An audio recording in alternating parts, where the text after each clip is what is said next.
Muy buenos días para todos. Es un placer para mí estar compartiendo con ustedes en este curso. Voy a hablar un poquitito de lo que es la rehabilitación en el adulto mayor desde el punto de vista respiratorio, ¿verdad? Y principalmente hacer hincapié en lo que son las técnicas kinésicas respiratorias. En este sentido, tenemos que comprender varios conceptos, ya que el adulto mayor básicamente tiene limitaciones orgánicas y funcionales que tenemos que entender para ver qué maniobras fisiológicamente son posibles con ellos sin que vayan en detrimento de su calidad de vida ni de su salud.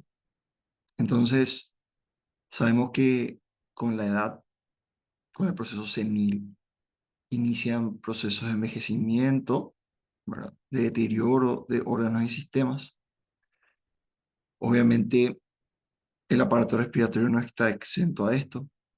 Primero que nada, tenemos que considerar la pérdida del componente elástico y dinámico de la caja torácica. Esencialmente, el envejecer nos da o nos agrega unas características a nuestro proceso ventilatorio, que es una restricción de movimiento de la caja torácica, por ende una limitación en la expansión pulmonar. De hecho, hoy en día es importante de mencionar, vemos muchas situaciones en los que patológicamente el adulto mayor se encuentra con dificultades, obviamente desde el punto de vista respiratorio. ¿Y qué es lo que nos hace que estas patologías sean potencialmente complicables, que a la larga tengamos dificultades? Pues obviamente las características fisiológicas del envejecimiento.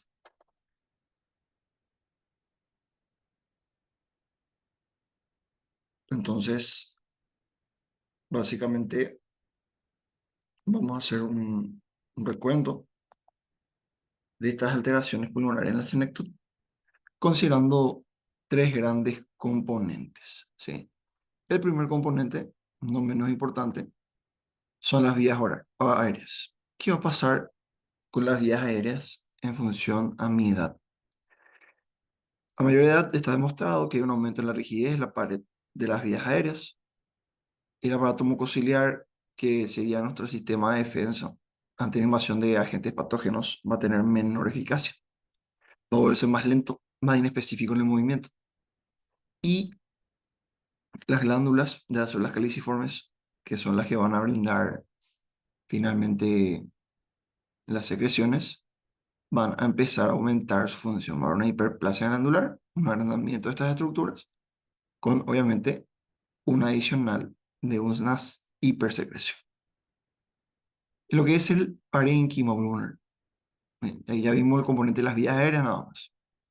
Ahora lo que es el parénquima pulmonar, lo primero que vamos a observar es una pérdida de elasticidad. ¿Sí? Ahí el componente dinámico de lo que vendría a ser el aparato cardiorrespiratorio está lastimosamente limitado, disfuncional. El trabajo respiratorio cambia, la compliance también se ve afectada. Vemos una dilatación de los conductos alveolares con consiguiente aumento de tamaño. Y finalmente también en el parénquima vemos una distribución de cambio de las fibras colágenas, haciendo que nuestro pulmón adopte una estructura menos elástica de la convencional. Es decir, nuestro pulmón pierda la característica de elasticidad y por ende repercute brutalmente en la variable de la estancia pulmonar. Y el último componente, que muchos pueden pensar, pero Martín, ahí estamos hablando de afecciones osteomioarticulares. Recordemos que el sistema respiratorio es un sistema bastante complejo, y en este sentido tenemos que recordar que dentro de la complejidad están los componentes externos vinculados al mecanismo ventilatorio. Si la pared torácica se encuentra en conflictos, pues probablemente tenga un conflicto en lo que vendría a ser el funcionamiento correcto del sistema ventilatorio.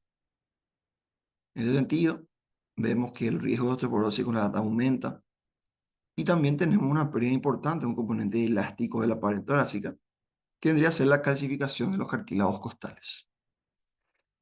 A esto tenemos que hacer una sumatoria de que hay una debilidad o hipotonía o hipotrofia muscular progresiva, ¿sí? Que se va acentuando de vuelta con los años. Y, como siempre digo, las alteraciones posturales clásicas, una escoliosis, una cifoscoliosis, va a limitar también la capacidad ventilatoria en cuanto a la expansión torácica, dada por las funciones de la pared torácica. Ahora, estos tres componentes nos llevan a un cuadro bastante interesante, conocido como enfisema senil. El enfisema senil, entonces, es la estructura fisiopatológica a la que tenemos que pensar cuando estamos hablando de un paciente adulto mayor. Una observación, eh, por más que yo tenga 10 pacientes adultos mayores de 70, 75 años, no todos necesariamente van a cursar con todo este proceso.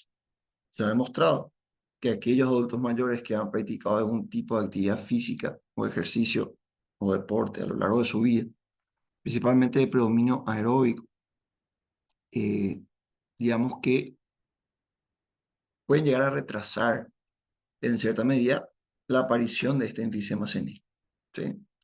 Pero si estamos hablando de un adulto mayor de 85, de 90 años, es casi seguro que nos vamos a encontrar con esto. Entonces, al pensar en esto, tenemos que ver qué podemos hacer en función a esto. Si hay mayor rigidez y fragilidad en la caja torácica, convendría hacer técnicas kinésicas vinculadas a cambios de flujos o presiones. Estaría interesante realizar algún tipo de fisioterapia instrumental, quizás. Como la charla de hoy no hablas más bien de lo que es la kinesiología respiratoria. Voy a hacer principal hincapié en técnicas kinésicas, técnicas asociadas al movimiento, y no voy a limitarme mucho, y no voy a hablar mucho de lo que es la fisioterapia instrumental, pues si bien es posible de aplicarse, tenemos un problema que es el grado de entendimiento del paciente adulto mayor en función a los requerimientos específicos que requieren los instrumentos. Y con esto obviamente voy a terminar la parte de instrumentación.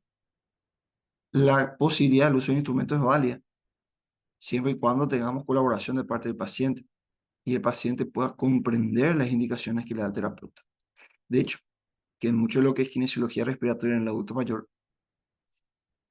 dependemos de esa variable, el estado cognoscitivo de nuestro paciente, la psiquis de nuestros pacientes. Por eso que también hoy voy a hablar un poquito de componentes valorativos antes de iniciar un proceso de esto. Hoy en día, eh, en función a lo que estamos viendo, las evidencias actuales están dando por sentado una disminución en cuanto a la efectividad de ciertos agentes terapéuticos, ¿sí? Y agentes físicos terapéuticos.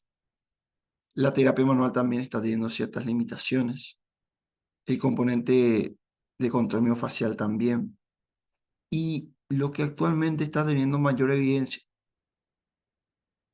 y que, siendo muy sinceros, nos cuesta mucho adherirnos a eso, es la prescripción del ejercicio, que sigue teniendo grandes falencias en cuanto a ver las características de la dosificación y al entender justamente qué requerimientos tenemos en función a la necesidad del paciente. En este sentido también es importante recordar de que el ejercicio terapéutico tiene que ser dosificado dentro de lo que son tres aspectos. El primer aspecto, el aspecto aeróbico; el segundo aspecto, el anaeróbico; y el tercer aspecto, el aspecto de flexibilidad. Y todo esto tiene un criterio que se le denomina FIT: frecuencia, intensidad, tiempo y tipo. ¿Sí? Esta recomendación de prescripción viene por la Asociación Americana de Medicina del Deporte y se está haciendo mucho hincapié en crear protocolos de intervención para todas las enfermedades, incluyendo enfermedades respiratorias. Y por qué no hablar también de lo que es el proceso del envejecimiento normal dentro de la dosificación. Bueno, Si bien hablar de rehabilitación pulmonar es algo extremadamente complejo, este tipo de rehabilitación se busca y se recomienda realizarla en función a la aparición de ciertas patologías. Pero cuidado, no pensemos en fisioterapia respiratoria y lo asociemos directamente a patología. Yo también puedo hacer actividades de fisioterapia respiratoria, de kinesiología respiratoria, sin la necesidad de estar enfermo, sin la necesidad de tener algún tipo de dificultad ventilatoria o respiratoria. Yo fácilmente puedo aplicar un protocolo de intervención respiratoria para prevenir ciertas enfermedades, ciertas disfunciones o para maximizar las funciones que aún están disponibles. ¿Qué enfermedades hicieron famosa a la rehabilitación pulmonar? En primer lugar, la enfermedad pulmonar obstructiva crónica en sus dos formas, la bronquitis crónica y en la forma de enfisematosa, la fibrosis pulmonar idiopática y la quística. También le han dado mucho realce al paciente, ¿verdad? En cuanto a la intervención kinésica respiratoria. Y como ya le estaba diciendo, en pacientes adultos mayores. Es fundamental esto. El paciente adulto mayor tiene un componente psicológico muy importante que va a ir también en deterioro. Eh, Cuando yo, por ejemplo, quiero hacer algo y me doy cuenta que físicamente ya no puedo hacerlo, desde el punto de vista psicológico, entra una especie de duelo. Es un duelo, es una pérdida. Y el adulto mayor tiene muchos duelos en su vida. Entonces, se vuelve un poco compleja la situación. Lo clave en todo proceso de rehabilitación pulmonar es el manejo multidisciplinario. El paciente adulto mayor es un paciente generalmente polipatológico, polifarmacia, y es un paciente que está en principio, o consideramos que en principio está bastante distanciado del componente social. ¿Sí?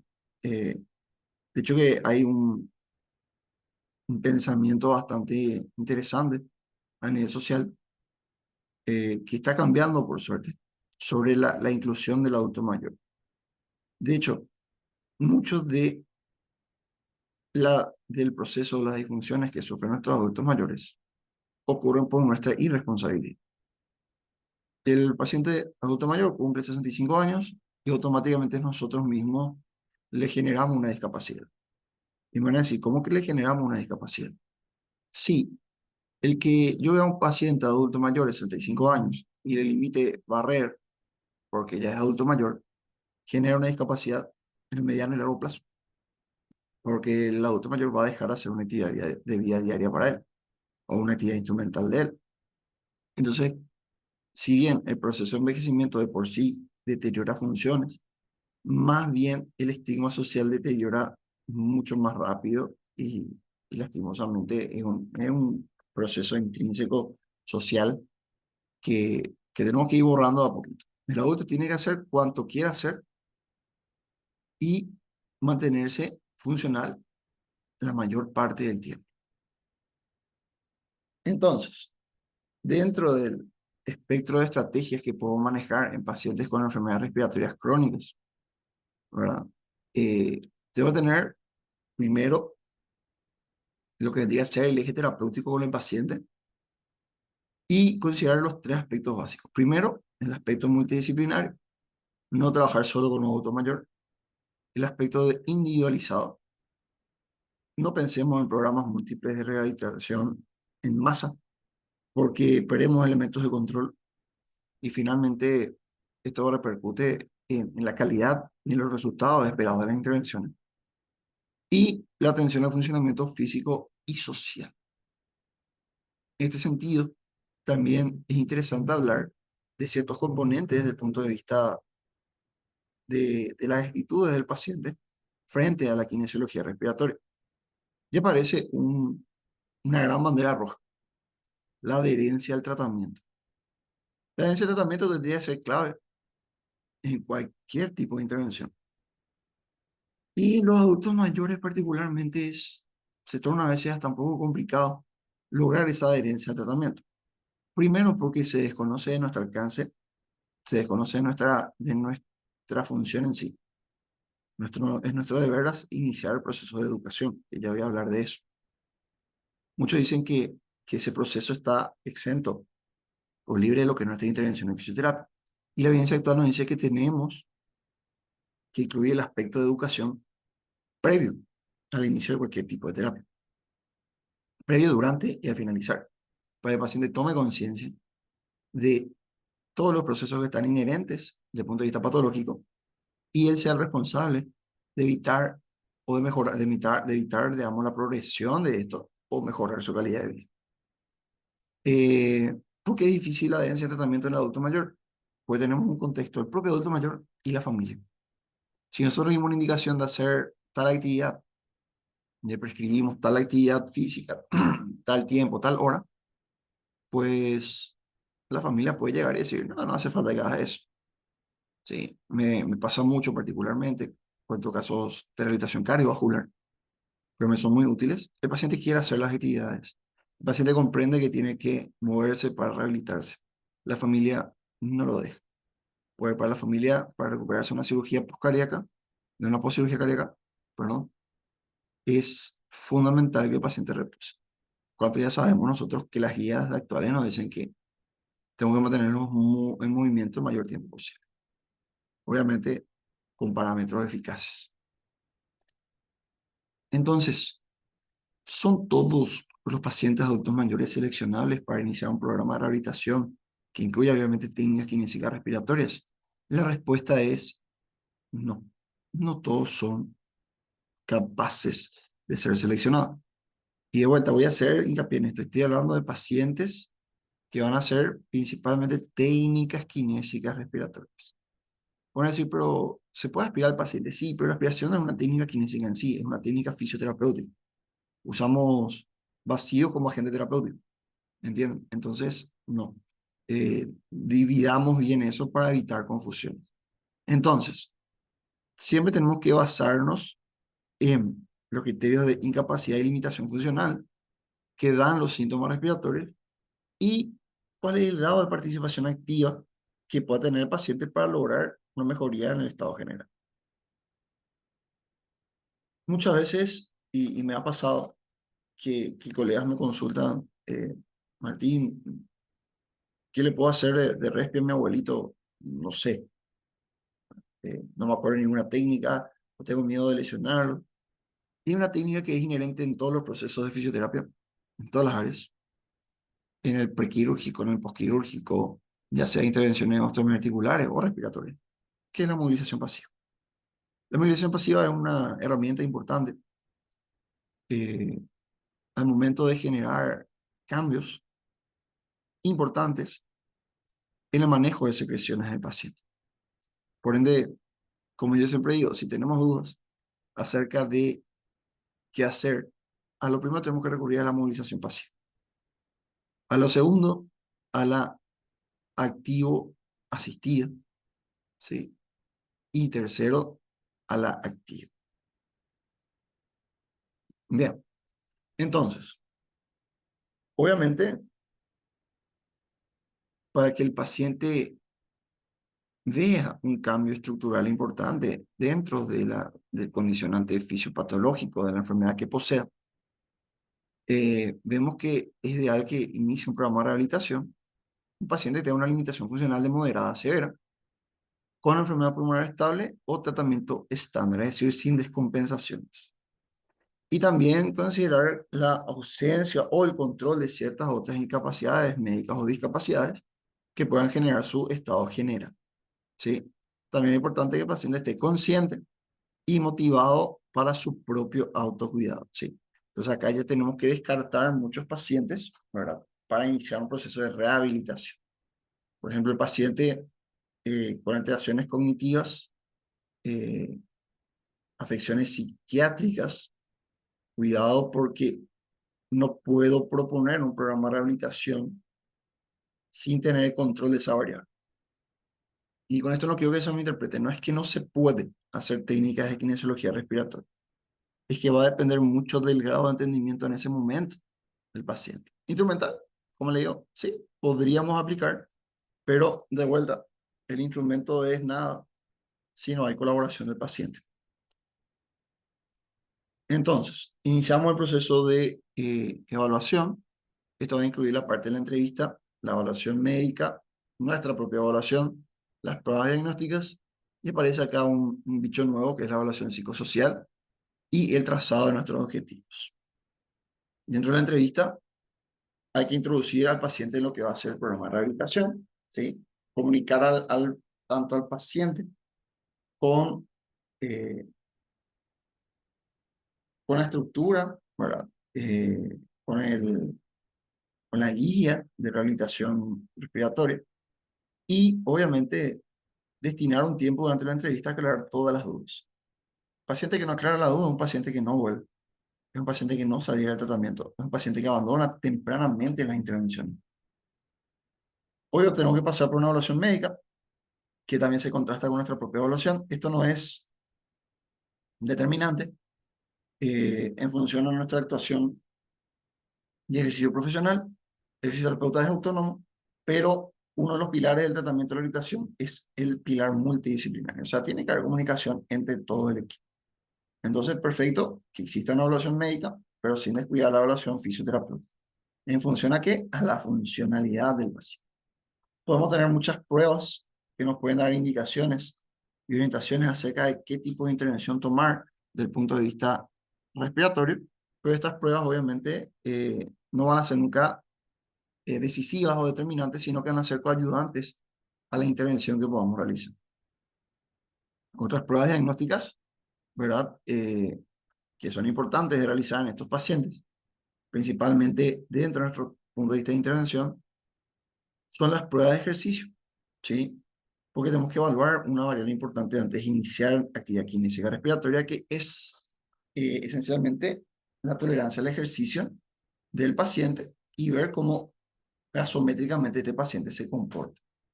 Entonces, yo puedo indicar actividad física, de hecho que hay guías de actividad física en pacientes EPOC, en pacientes fibróticos. Se las voy a mostrar al finalizar el videito y van a darse cuenta que hay como un formulario, un listado de actividades a hacer que va a ayudar a controlar el avance patológico o disfuncional en función al propio envejecimiento. Entonces, sí, tengo que tener cuidado de estas pruebas, son importantes para no llegar a un síndrome de sobreentrenamiento o para no generar déficit por exceso de ejercicios mal dosificado que termine en detrimento de la salud del individuo. La evaluación psicosocial, profe, esto se lo dejamos al psicólogo, se lo dejamos, lo podemos hacer nosotros. Y muchas tablitas orientativas que nos van a dar un parámetro de cómo se encuentra el paciente. Obviamente, de encontrar algo anormal, no es que quiere decir que yo lo voy a intervenir, sino que yo lo voy a derivar. Recordemos también que por nuestra legislación vigente, nosotros somos profesionales autorizados para derivar a otros profesionales de salud. Entonces, acá es donde la gente me dice, ah, pero bueno, puedes aplicar un test psicológico, no soy psicólogo. No, no lo puedo aplicar, mejor dicho, sí, lo puedo aplicar, lo que no puedo hacer es dar un diagnóstico en función a los resultados. Y lo que sí tengo que hacer cuando detecto algo sospechoso que me oriente hacia una condición psiquiátrica o psicológica, tengo que aprender a derivar a quien corresponde. Entonces, como yo siempre digo, ¿qué es lo peor que le pueden sacar a uno? Es el aire. ¿Qué es lo peor que le puede llegar a decir a una persona? Te va a faltar aire. Entonces, esto va a generar un cuadro de ansiedad. Por ejemplo, en enfermedades como la EPOC, donde hay exacerbaciones, el paciente no está pensando en cómo enfrentarlo ahora, sino qué va a hacer más adelante. Y de vuelta ahí se complejiza aún más nuestro paciente. Entonces, de por sí, ya todos los achaques que nos llevan con la edad, todas las pérdidas que sufre el adulto mayor, el paciente de por sí está deprimido, irritable, está ansioso. Y en algunas condiciones aparece una disnea de esfuerzo progresivo, donde el adulto mayor se da cuenta y percibe que cada vez puede hacer menos cosas. Entonces, como puede hacer cada vez menos cosas, deja de hacerlas. Y aparece el famoso círculo vicioso de la disnea miedo, ¿verdad? O disnea kinesiofobia, ¿verdad? Entonces, hay menor tolerancia al ejercicio y esto genera más disnea. lo cual genera más miedo, más ansiedad, lo cual genera más Disney, más inmovilidad. ¿Sí? Entonces tenemos una esfera psicosocial muy importante que intenta intervenir. El acompañamiento social obviamente es importante en que la familia comprenda la condición, que entienda que quizás no vamos a tener una reversión a un estado anterior, pero que sí vamos a prevenir un avance a un estado peor. Bien, entonces, después tenemos que trazar nuestros objetivos de intervención que van a ser en función a lo que yo estoy buscando. Desde el punto de vista médico, funcional y psicosocial, determinar nuestros objetivos compatibles con las necesidades del paciente y también que sean compatibles con sus expectativas. Hay que ser realistas, no crueles, realistas. Y obviamente el paciente tiene que aprender sobre los riesgos que pueden ocurrir si él no puede alcanzar esos objetivos. Obviamente, se replantean nuevamente los objetivos en caso de no alcanzarlo, pero ya podemos generar también cierto grado de, o inculcar cierto grado de responsabilidad dentro de la terapia. Otra cosa, en el adulto mayor, el trabajo de kinesiología respiratoria, según lo que nos dice la última evidencia, ni siquiera es necesario que se haga más de 3 veces por semana. ¿Por qué lo hacemos 3 veces por semana? Para conservar la adherencia. Es conveniente hacerlo todos los días y no es conveniente porque se genera una rutina y esa rutina puede ser tediosa para el paciente. Y todo programa de rehabilitación respiratoria tiene que tener un alcance máximo de intervención, luego tiene que haber un cese del programa, hay que replantear los objetivos, hacer una reevaluación. Esta reevaluación a mí me gusta hacerla de forma constante y, de ser posible, bueno, si no cumplimos con el objetivo, reiniciar el programa, pero dar un tiempo de 8 semanas en la intervención. El nivel de evidencia del tiempo en función a la cantidad de sesiones, el nivel de evidencia B, no hay muchos estudios que hablen de esto en forma consistente. Hay muchos estudios que hablan, pero no son consistentes. ¿Sí? Bien, entonces, veamos qué va a incluir en función a la rehabilitación el contexto del programa de intervención. Y lo puse como punto uno por encima de nuestras técnicas propias, que es la educación. Tengo que acostumbrarnos a sentarnos y hablar con el paciente, a que él defina y entienda qué está pasando con él. Luego aparecen nuestras técnicas respiratorias, las pruebas de ejercicio y la dosificación de este, y el apoyo psicosocial. 4 componentes claves de un programa de rehabilitación respiratoria. Entonces, empezamos con la educación, basado en los nuevos preceptos de las neurociencias, de los componentes vinculados a, al manejo de las principales enfermedades. Y bueno, la educación ha tenido un impacto fundamental en el tratamiento de muchas afecciones. Se empezó mucho con el tema de neurociencia, fuimos a lo que era intervención del dolor, vemos que los pacientes con dolor tienen mejor grado de intervención cuando estos son educados sobre qué les está ocurriendo, para que ellos entiendan el motivo, tomen la responsabilidad en función a ese motivo y logren una intervención mejor. Y esto no está exento para la rehabilitación pulmonar. En este sentido, eh, vemos de que es crucial el componente educativo para que el paciente aprenda las características de su condición, ¿verdad? Y cómo controlar la aparición de síntomas respiratorios. Lo que nosotros tenemos que evitar con el paciente es generar una dependencia de fisioterapia. Pero muchas veces los colegas están felices. Tengo un paciente hace 3 años, ya estuvo conmigo, por decirte, 500 sesiones en 3 años. Ah, qué bueno, qué lindo. No, eso no está bien. Pero ¿por qué no está bien? Lo estoy haciendo intervenciones, estoy haciendo todo basado en la evidencia. Estás haciendo todo menos esto. Porque el paciente depende aún de vos. Quiere decir que generaste un grado de dependencia tal que el paciente, cuando vos no estés, él va a ser incapaz de tener el manejo de los síntomas respiratorios por su cuenta. Entonces, dentro de todos los procesos, ¿verdad?, de educación, que son los únicos componentes que admiten así una interrelación grupal, que desde mi punto de vista no está bien, porque nadie tiene el derecho de enterarse de la condición del otro paciente. Punto uno y punto dos, se quita el aspecto de individualización en cuanto a los pacientes.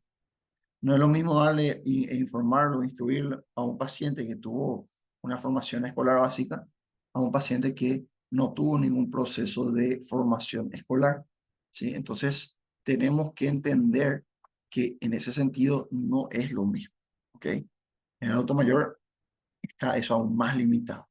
Acá en Paraguay tenemos inclusive limitaciones con el lenguaje.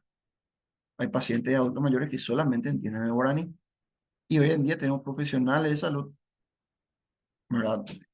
Me incluyo, que no entendemos o que no podemos expresarnos claramente en guaraní. Y eso ya limita la comunicación, al limitar la comunicación, la educación también está limitada, ¿sí? Habría que, un desafío ahora para los estudiantes de kinesiología, para los docentes, para quienes estén en el ámbito educativo, sería formar guías de rehabilitación respiratoria en guaraní, ¿sí? Capacitar al paciente en guaraní y dejar registro y dar herramientas orientativas en guaraní. Bien, entonces, ¿qué tiene que tener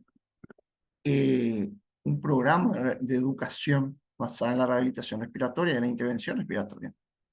¿Cómo funciona normalmente el pulmón? ¿Cómo actúa la enfermedad pulmonar crónica? ¿Qué medicamentos se usan? Esos medicamentos, ¿qué tipo de interacción pueden tener con el sistema? Se puede mencionar la parte nutricional sin dar recomendaciones muy específicas, o sea, podemos hablar de la ingesta de proteínas, de carbohidratos y grasas, pero no decirle al paciente qué comer, sino orientarlo hacia esto. En casos de necesidad de viajes, ¿qué tiene que saber el paciente sobre su enfermedad? Eh, ¿Es importante o no que el paciente esté en un ambiente reducido de estrés? ¿Es importante o no que el paciente maneje técnicas de relajación?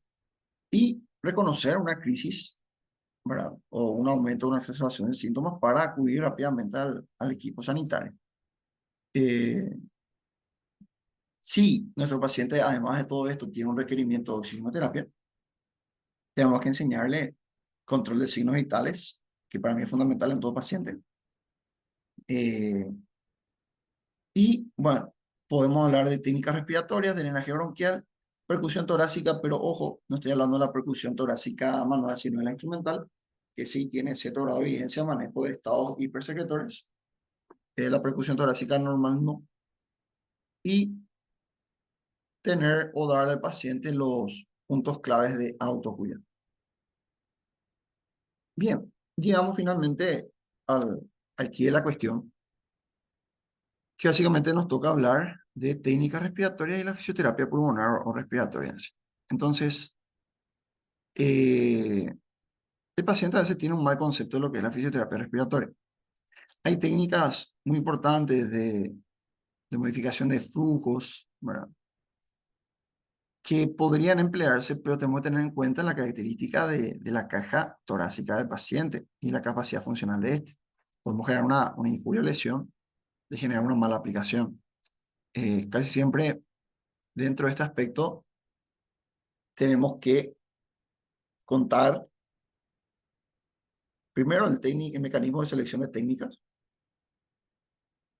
la reevaluación del paciente en cada momento y evitar lo posible en cuanto a heterogénea.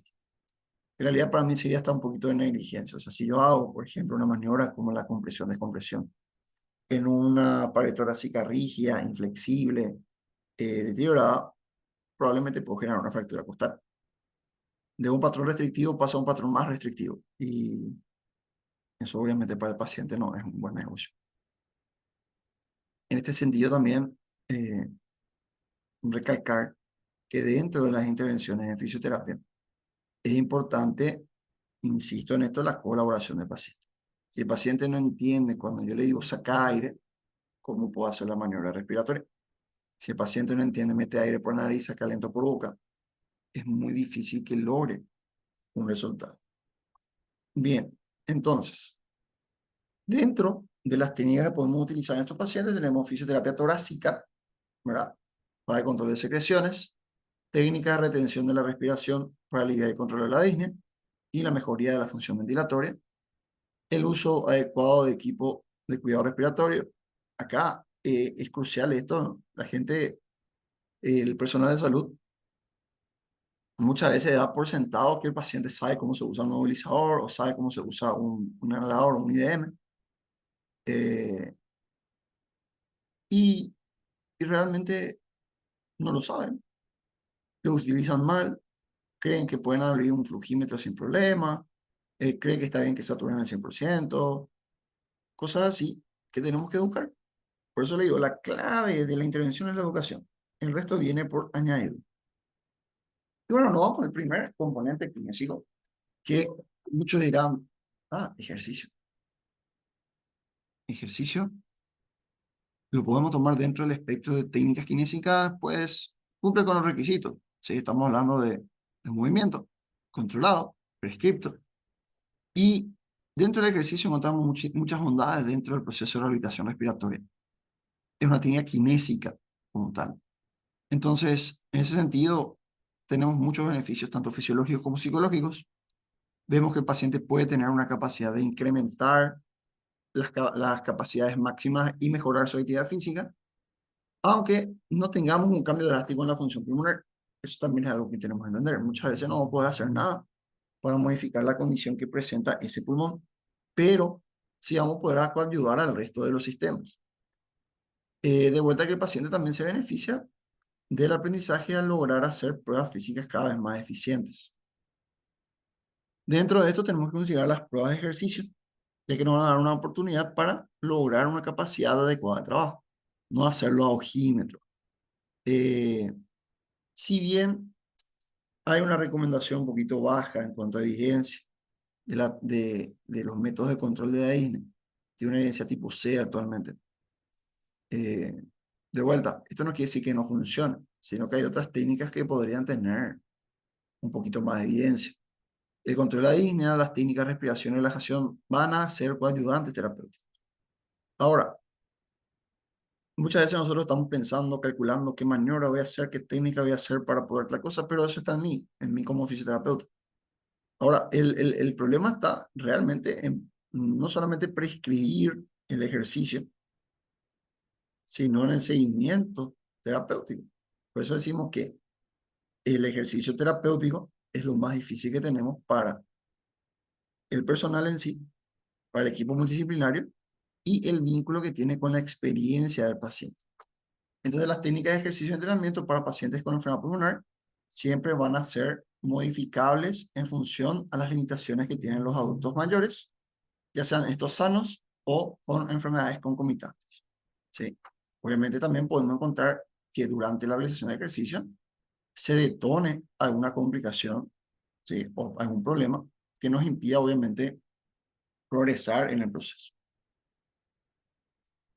Ahora, al existir hoy en día mayor evidencia y datos específicos en cuanto a la prescripción del ejercicio, las rutinas de ejercicio son mucho mejores que antes en función a los programas actuales de entrenamiento. Entonces, siempre se recomienda la actividad aeróbica, pero esto se hace ya con un fin, digamos, hasta histórico y sociológico. Te pasa algo y tenés que hacer caminata, te pasa algo y anda a hacer caminata, tenés alguna enfermedad, anda a hacer caminata. Estamos haciendo el ejercicio aeróbico que está bien, pero nos olvidamos de otro componente que es el anaeróbico y la flexibilidad. Si esos dos componentes no están insertos dentro de un programa de ejercicios terapéuticos, el ejercicio terapéutico se vuelve ineficaz. Las personas creen que el paciente adulto mayor, por ser adulto mayor, no puede levantar cargas.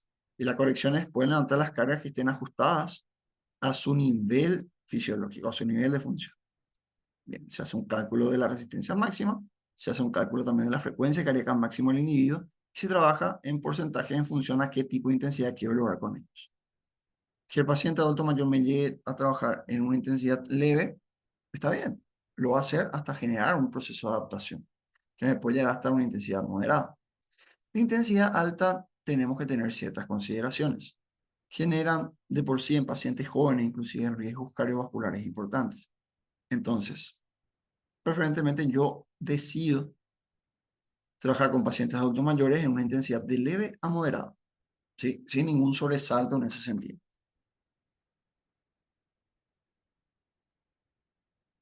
También tenemos que ver la interacción que logra tener el paciente durante la realización del ejercicio terapéutico. No es lo mismo que el paciente haga la actividad física solo que lo haga acompañado.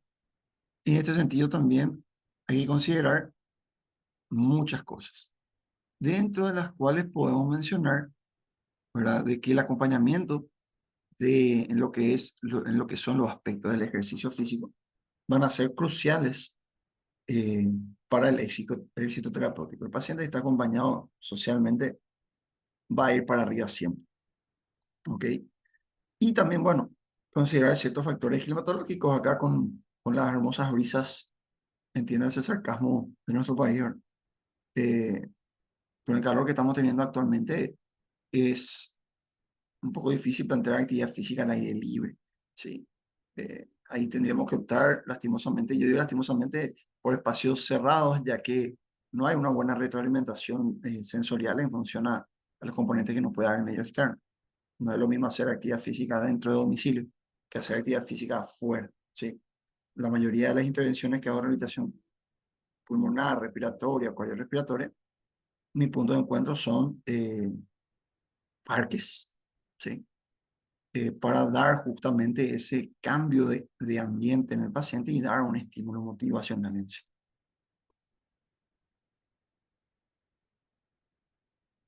Si consideramos otro tipo de ejercicios aeróbicos puros como la natación y el ciclismo, también son útiles, pero bueno, en nuestro medio tenemos un pequeño problema que no muchas piscinas están preparadas para posibles incontinencias urinarias de los pacientes, que en la edad adulta suelen aumentar en cuanto a porcentajes.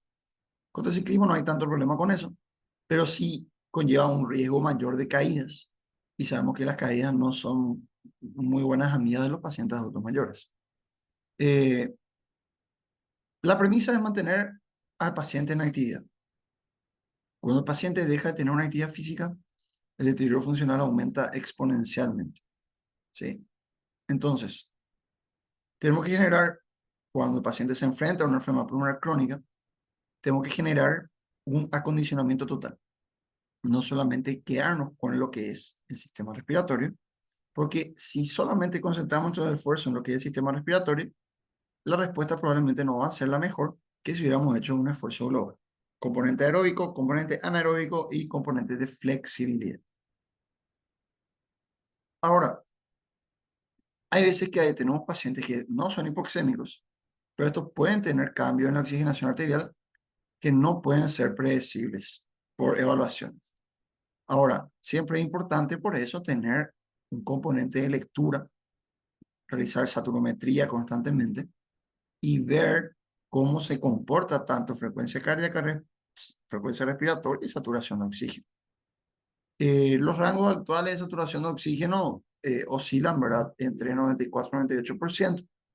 No obstante, en situaciones de enfermedades crónicas se considera como un límite del 90%. Si la crónica ya tiene larga data, puede ser inclusive menos. Por eso es importante, de vuelta, ir al primer punto de la entrevista y explicarle al paciente por lo que está pasando.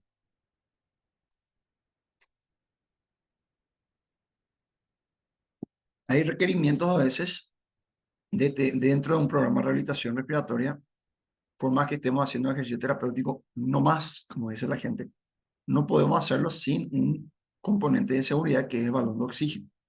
¿Ok? Mucha gente dice, no, si está con hipoxemia no puede hacer ejercicio de manera segura. La realidad es que sí pueden. Nosotros tenemos que asegurar el ejercicio con herramientas externas. ¿Ok? Generalmente se usa mucho y se da mucho hincapié en lo que son el tipo de ejercicio aeróbico, pero sin olvidar el resto de los ejercicios. ¿Cuáles eran los otros ejercicios? Ejercicio anaeróbico con cargas, repeticiones y o los ejercicios de flexibilidad. Bien, vamos a ver un poquitito de cuáles son los objetivos de la fisioterapia respiratoria. El primer objetivo, restablecer en lo posible la elasticidad del parénquima y la expansión pulmonar por consiguiente. El segundo objetivo, limpiar el árbol bronquial de secreciones en forma asistida o instrumental. El tercer objetivo, mejorar la función respiratoria. El cuarto, mejorar la movilidad diafragmática y costal. Esto con el ejercicio terapéutico se logra sí o sí. El quinto, corregir las alteraciones musculoesqueléticas que no están restringiendo la función. Acá quiero hacer hincapié un poquitito en cómo cambia el, el uso de técnicas miofaciales a nivel de la caja torácica, cómo modifica rápidamente la percepción del paciente en cuanto a la reexpansión o el restablecimiento del componente elástico del parénquima y la sensación de, como muchos pacientes lo dicen, de libertad de movimiento de la caja torácica. Eh, en cuanto a la aparición de cifoescoliosis, obviamente la actividad física, el ejercicio específico de flexibilidad podría ayudar a corregir o mejorar esas alteraciones. Y de último, ¿verdad? El automatismo diafragmático y la respiración coordinada. ¿Sí? Recordemos que el paciente adulto mayor, con los procesos de senectud, tiende a hacer su respiración cada vez más superficial, ¿sí? Aumentando progresivamente componentes de riesgo en ese contexto. Entonces, el adulto mayor de por sí puede presentar deficiencias, ¿verdad? En lo que son los mecanismos de higiene bronquial. La tos por debilidad muscular se vuelve cada vez más ineficaz y tenemos que entender de que el adulto mayor para el manejo de secreciones necesita coayudantes, ¿sí? Necesitamos medidas físicas reales. Primero que nada, podemos pensar en el uso de broncodilatadores mucolíticos, ¿ok? Y expectorantes. Obvio, tenemos que tener cuidado porque si hubiera una afección cardiovascular, el usar inhaladores por abusarlos podría generar eh, algún tipo de evento adverso a nivel cardiovascular. Sí, el uso de humidificadores sería una muy buena terapéutica. Y como yo siempre digo, el mejor tratamiento con la secreción es una buena hidratación. Porque el paciente está lleno de secreciones. Preguntemos primero cómo se encuentra la hidratación de nuestro paciente. Si no hay control sobre la hidratación, el manejo de secreciones siempre va a fallar. Siempre. Hagamos lo que hagamos, el fármaco que use, la técnica respiratoria que yo haga para generar una desobstrucción de vía aérea, va a fallar si yo no me aseguro que el paciente esté correctamente hidratado. ¿Sí? Bien, hablamos hoy en día, no digo controversial, pero sí digo que algunas de las posiciones del drenaje postural ya no deben de usarse. Por ejemplo, hablar de la posición de Trendelenburg, cuidado, no es óptima para nosotros. Entonces, hay que buscar técnicas de drenaje postural. Este drenaje postural no denota un esfuerzo o una presión. En esta parte, podemos usar vibradores instrumentales como coacompañantes terapéuticos. ¿Sí? ¿Por qué hablo de instrumentales? Porque son los que hoy en día tienen evidencia a partir, o sea, de 60 Hz tenemos que ayuda a la movilización de secreciones. Las vibraciones manuales son más bien palmaditas de apoyo que le damos al paciente sin que tenga mucha repercusión. Obviamente siempre se combinaba la compresión-descompresión con las vibraciones y decíamos que el efecto era global. Pero en realidad la compresión-descompresión con o sin vibraciones tiene el mismo efecto. ¿Por qué? Porque las vibraciones no generan ningún efecto fisiológico más que el efecto de o el efecto placebo de terapéutica realizada. ¿Sí? Muchas veces también ignoramos este efecto placebo. Y ojo al gol, el placebo no es bueno, no es malo, el placebo es bueno, porque genera una respuesta fisiológica en sí. ¿Ok? Lo que es malo es el nocebo. Bien, entonces, es importante trabajar inicialmente en el cuito prono. Se puede formar un pequeño ángulo de 45 grados. ¿Ok? Si lo hacemos en posición sedente, también en 45 grados, para lograr una buena contracción de la musculatura abdominal, y esto ayuda al proceso de expectoración. Si el paciente tose, se pueden hacer vibraciones instrumentales para poder ayudarlo con las secreciones. Se pueden combinar con percusiones instrumentales, aunque hoy en día lo que viene a ser el uso de las percusiones instrumentales también está siendo un poco criticado, principalmente en los pacientes que tienen eh, anteriormente se usaba mucho en pacientes con la fibrosis quística. Hoy en día, no. Hoy en día ya se usan con otros tipos de intervenciones, pero no están teniendo muy buen nivel de evidencia. Por ende, por más que algunos escritos hablen todavía de las percusiones instrumentales, cuidado, ¿sí? Para la fibrosis quística que se empezó con el boom, hoy en día ya no es tan boom. Está como todo en la ciencia, ¿verdad? Capaz yo termino esta charla y hay algo nuevo. Bien,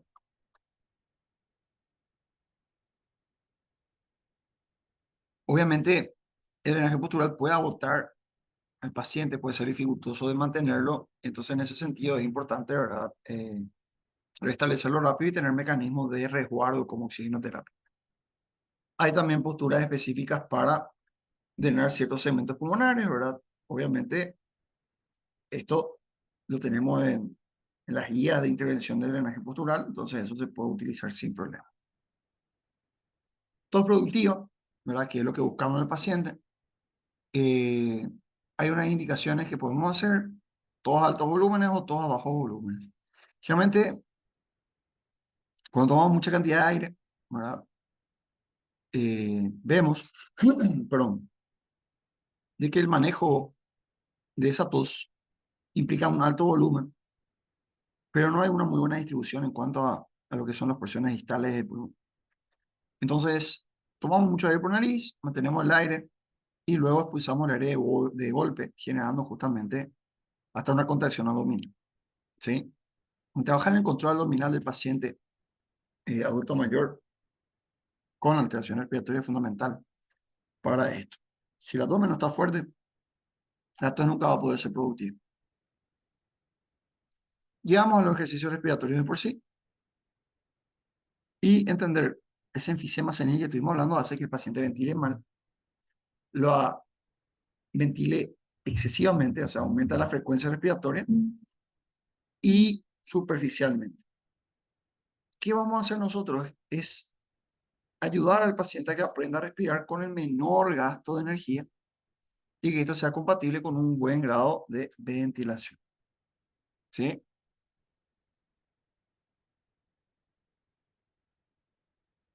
Bien. Entonces, el diafragma es nuestro músculo objetivo, nuestro músculo diana. Y acá también tenemos que tener una consideración, las alteraciones posturales, principalmente a nivel dorso-lumbar, también van a crear ciertas disfunciones activas del diafragma. Entonces también tenemos que ver si hay un componente de disfunción dorso-lumbar, principalmente lumbar, por donde se insertan los pilares del diafragma. Entonces obviamente también va a haber dificultades ventilatorias. Bien, el paciente tiene que reaprender una respiración diafragmática. Entonces, esto va a lograr que disminuya considerablemente su frecuencia respiratoria y un menor gasto de energía con una mejor ventilación. Lo bueno de esto es que tenemos que reeducar al paciente en cuanto a tomar el aire por la nariz, eh, para que ésta se hace preparada, dar hincapié en lo que es la respiración nasal. También es importante explicar cómo va a ser la expiración, que va a ser por la boca, en forma lenta y prolongada, ¿sí? Y finalmente ya esto, logrando cierto grado de profundidad, vamos a tener una buena activación. Los ejercicios diafragmáticos pueden ser primero sin resistencia, luego contra resistencia. La salida del aire, el proceso respiratorio, tiene que ser con labios fruncidos. ¿Para qué labios fruncidos? Básicamente para generar más resistencia. Dentro de los ejercicios de relajación, tenemos, primeramente, tenemos que evitar contracturas musculares, disminuir el reflejo miotático, mejorar los movimientos respiratorios, disminuir el metabolismo basal y mejorar el estado de angustia del anciano. Particularmente la evidencia, como le dije, no está tan acertada hoy en día en cuanto a los ejercicios de relajación, pero tampoco los sacan de un nivel de evidencia moderado. Entonces, las intervenciones están asociadas justamente a lograr estos objetivos con los pacientes. Entonces, acá tenemos una forma de llevar a cabo eh, este procedimiento, ¿verdad? Estando sentado en una silla, ¿verdad? Los brazos del paciente deben estar eh, apoyados con el antebrazo, estar cómodos, ¿sí? La rodilla en semiflexión, los pies apoyados en el suelo, piernas separadas, tronco derecho y la silla debe tener un buen respaldo. La cabeza y el cuello también tienen que estar sin ningún tipo de tensión o esfuerzo. Se le pide al paciente que se relaje, ¿verdad? iniciamos con una distribución cefalocaudal y concentrarse en la postura anotada y permanecer en ella entre 30 segundos a 2 minutos como límite. La respiración diafragmática, otro procedimiento importante, y se obtiene obviamente eh, posterior a la relajación, y empezamos a realizar los siguientes ejercicios. El primer ejercicio, desplazamos al máximo la masa abdominal hacia abajo y afuera, sacamos panza, ¿sí? Y esto nos va a ayudar justamente a el restablecimiento de la activación del músculo diafragma. El tipo 2, hacemos exactamente lo mismo que en la 1, pero ahora nos vamos a la parrilla costal, dirigiendo las puntas de los dedos de las manos en función a las costillas, ¿sí? Hacia adentro y hacia afuera. Son ejercicios autoasistidos. Bien. Y llegamos a los músculos abdominales. Dijimos que son las llaves y las claves dentro de los procesos de rehabilitación respiratoria e intervención respiratoria. El primer ejercicio, al que a mí me gusta decirle el caminante de la luna porque caminamos de la nada. El paciente en decúbito dorsal, en supino, ¿verdad? Se le pide que eleve las extremidades inferiores alternativamente, como que esté caminando. Las inferiores, las muestro obviamente con los brazos por obvios motivos, estamos en video. Y el punto 2, elevamos las extremidades juntas y la bajamos en respiración sin tocar el suelo. Es decir, agarramos, imaginando que estos son los pies, el paciente hace esto. 1, 2, 3. Es una buena forma de activar músculos abdominales sin repercutir en una posible injuria a nivel lumbar. Y bueno, este ejercicio no es solamente para adultos mayores, es para todos. A nivel de lo que es caja torácica, ¿qué podemos hacer? Colocamos la extremidad superior en forma de cruz sobre la cara anterior del tórax, presionar al expirar y soltar al inspirar. ¿Sí? Es ahí, metemos aire por nariz, liberamos y apretamos. Eso también lo podemos hacer. Muchos me dicen, profe, ¿cuántas veces podemos hacer esto? Lo ideal es siempre empezar con una serie de 10 repeticiones, evaluar nuestra intervención. Si el paciente se encuentra funcionalmente y fisiológicamente listo para continuar, podemos llegar hasta 3 series de 10 repeticiones. Más de eso no, más de eso no, porque ahí vamos a fatigar la musculatura respiratoria. Y finalmente, eso va a ser un problema también para nosotros. Bien, entonces, hay que entender también de que podemos hacer ciertos ejercicios que interactúen, lo debemos hacer, en los 3 diámetros de expansión pulmonar, el longitudinal, el transversal y el anteroposterior.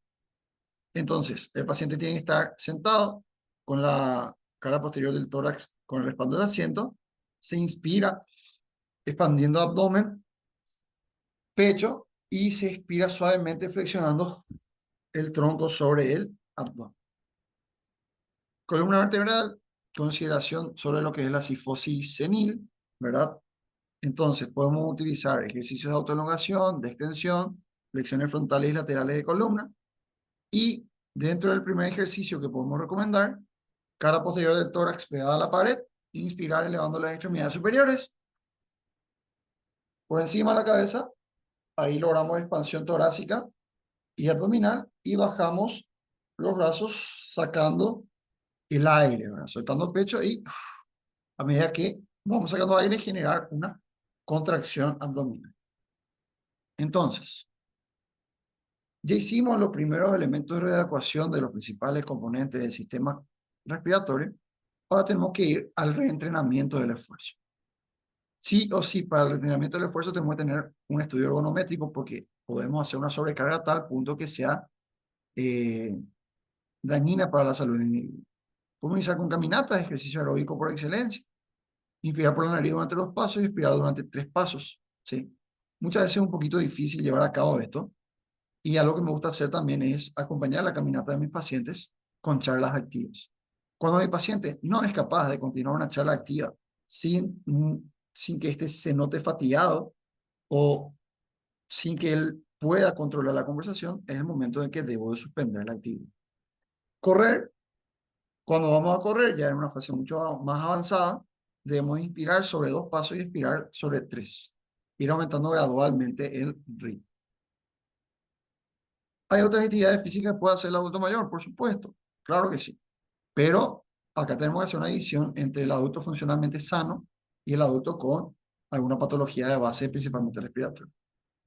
Entonces, dentro de las pruebas funcionales de valoración, la mayoría son fáciles de hacer, pero tienen que ser en sistemas y en lugares controlados. Hay dos pruebas importantes, que es el índice de Ruffier y la prueba funcional de Martinet, que particularmente me pueden dar una consideración importante en cuanto a ver el estado cardiofuncional del individuo. Básicamente después le voy a incluir dentro de los anexos de estos elementos para que la puedan tener. La de Martinet es bastante interesante, 20 flexiones de piernas en 40 segundos. Controlamos pulso y presión máxima y mínima antes y después de la misma. La recuperación debe realizarse en 3 minutos, luego se vuelve a hacer la medición y no puede haber ningún tipo de alteración superior a 40 minutos de mercurio. A nivel sistólico, ni siquiera 10 minutos de mercurio en lo diastólico. En la mayoría de los casos, ¿verdad? El problema es que ambos componentes de prueba pueden ser de utilidad relativa, ¿sí? En algunos casos puede ser hasta perjudicial porque podemos tener después de la intervención una broncoconstricción post-tratamiento. En este sentido, acá sí entra de vuelta la fisioterapia instrumental con los inspirómetros e incentivos. Hoy en día está de moda el bitrate que tiene PIP y PEP en el mismo dispositivo y bueno, podemos utilizar esto como un evento preventivo para evitar esa broncoconstricción post-tratamiento.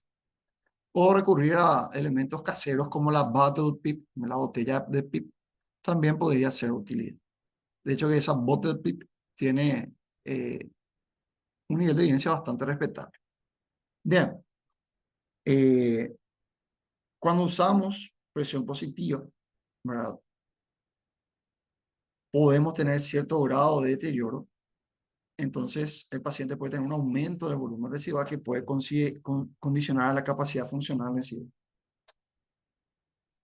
Finalizando, ¿verdad? Tengo que tener un pequeño bosquejo de un programa de rehabilitación respiratoria en donde tengo que tener no solamente en cuenta las características del propio paciente adulto mayor, sino todo lo que conlleve su interrelacionamiento con el medio externo y el requerimiento que éste tenga un programa de rehabilitación. Hay consideraciones especiales que vamos a hacer en función a las pruebas. En rehabilitación pulmonar, sí o sí tenemos que ver y considerar los cambios asociados al envejecimiento en el aparato respiratorio. ¿Sí? Lo que habíamos visto al principio, el enfisema escénico. Entonces, hay factores que puedan limitar el ejercicio físico de cada paciente, por supuesto, lo que están descritos en función al proceso de envejecimiento normal. Pero el paciente geriátrico no puede entrar en un déficit calórico o proteico durante la actividad física o las pruebas de esfuerzo o las pruebas de ejercicio. Entonces, tenemos que tener un acompañamiento ahí en clave en este proceso que es nutricionista. Bien. Para ancianos que tienen síndromes metabólicos como la obesidad, se pueden recomendar ejercicios a bajo impacto.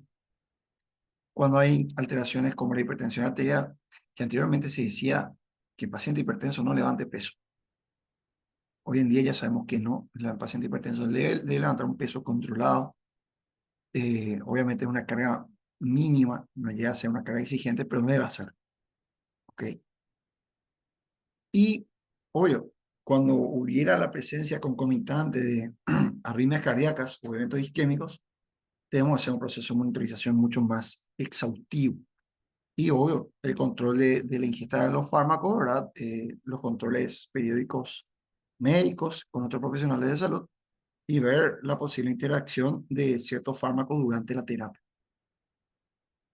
Si el paciente aparece o debuta durante la actividad física con dolor torácico, disnea muy marcada y súbita o la percepción de un aumento de la frecuencia cardíaca de las palpitaciones, debemos iniciar un proceso de monitorización inmediatamente, ¿sí? Pero cuidado porque a veces entramos en una frenada de golpe del ejercicio y eso es lo que genera el cuadro de alteración hemodinámica. Siempre tiene que haber un periodo de calentamiento, ¿sí? Y un periodo de vuelta a la calma. Eso también tenemos que considerar. No podemos detener el ejercicio por detenerlo. Bien, eh, cuidado con los pacientes anticoagulados, ¿verdad? Cuidado con los pacientes con patologías crónicas cardíacas, pues podemos tener síncope o desmayos. Y bueno, primero que nada, tener mucha consideración aquellas actividades físicas que requieran valsalva, ¿verdad? Que pueda aumentar la presión intratorácica y finalmente genere una sobrecarga. Hay otras estrategias que podemos implementar para que el paciente pueda ser más tolerante en cuanto a la adaptación del ejercicio. Primero, la farmacoterapia activa durante la actividad física. Cuidado, ¿verdad? Que todos los fármacos, la mayoría de los fármacos broncoinhaladores son, broncodilatadores, perdón, son potencialmente generan cierto nivel de carga cardiovascular. Eh, sí, el fisioterapeuta tiene que estar al tanto de qué tipo de fármaco estos pacientes consumen y durante la actividad física podrían hacer un coayudante interesante para la mejora del rendimiento. Muy bien. Bueno, hasta aquí ha llegado mi presentación. En el Classroom voy a dejarle algunos materiales adicionales para que puedan ir leyendo. Agradezco de sobremanera a la licenciada Gloria por la invitación a este curso. Y nada, quedo atento a cuestionamientos o preguntas que desean realizar dentro del Classroom. Eh, Agradezco mucho esta oportunidad y aprovecho la ocasión para saludarles. Hasta luego.